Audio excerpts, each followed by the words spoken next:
Si je devais prendre un symbole, ça serait la devise de la République, liberté, égalité, fraternité, on a tout. Ce qui fait la beauté de ce pays, c'est la liberté, liberté d'exister, liberté d'afficher aussi sa différence, liberté de respecter aussi celle des autres, tout en vivant en commun. La fraternité qui est quand même le ciment de toute démocratie et de tout monde qui veut vivre ensemble. Et l'égalité entre les hommes et les femmes, entre toutes les races, entre tous les peuples. Le coq gaulois, vu notre histoire, parce que c'est important.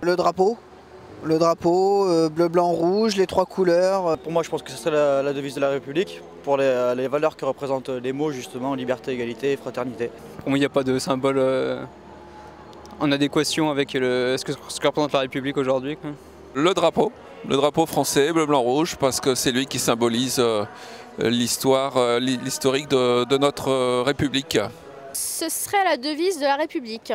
J'hésite un peu entre drapeau et la Marianne, mais je pense que je prendrais la Marianne. Pourquoi? Parce que d'abord c'est une femme. Je pense que c'est important d'avoir une femme comme symbole. Et c'est une belle femme et je pense que pour la France c'est important. La beauté.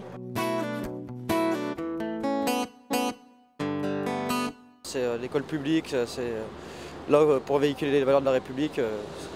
C'est le meilleur endroit, je pense, pour véhiculer toutes les valeurs et inculquer les valeurs du pays. On nous apprend ça à l'école quand on est petit, c'est bien, même si c'est pas forcément, il ne faut pas non plus tomber dans l'abus, quoi. Ce que les parents nous inculquent, c'est encore à mon avis plus fort que l'éducation nationale, quoi. Tout type d'association, le modèle de loi 1901 regroupe pour moi le symbole de la République, de l'engagement citoyen par excellence. Je pense en premier la famille et l'école, je dirais.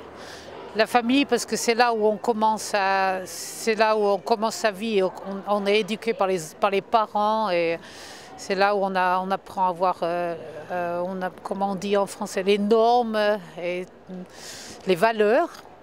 Et je pense que l'école complète après.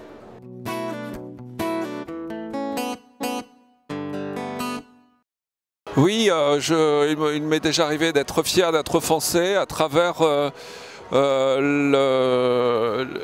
l'évolution, à travers les entreprises industrielles, notamment à travers l'aéronautique, les progrès que les entreprises leaders en France sur le marché mondial, donc comme l'aéronautique, ou bien aussi à travers les artistes, la littérature, la musique. Donc on est toujours très fiers de voir un de nous briller sur le plan mondial.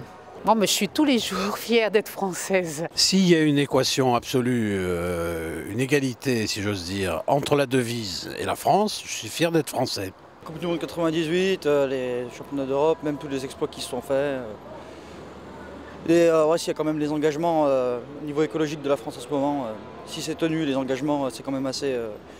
Ils sont quand même assez sur le devant de la scène internationale au niveau du gouvernement, donc si ça pouvait se maintenir, ça serait une fierté aussi de pouvoir véhiculer ces valeurs aussi. Au moment où peut-être que la France a refusé de rentrer en guerre contre l'Irak.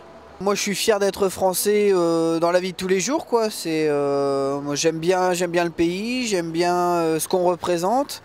Il y a beaucoup de pays qui nous envient vis-à-vis de la nourriture, vis-à-vis du vin, vis-à-vis de notre culture. Ça représente aussi la culture à l'international. C'est-à-dire qu'il y a pas mal de gens qui veulent voir la France pour sa culture, etc. Tant qu'on a un droit de vote, tant qu'on est un petit peu dans l'optique d'une démocratie participative, d'une initiative populaire et donc tout ce qui s'ensuit, voilà, on est bien, quoi. Si peut-être la possibilité quand même, comme je le fais maintenant, de s'exprimer à un micro comme ça librement dans la rue, il y a quand même pas mal de pays où ça ne serait pas possible. Là je suis fier d'être français.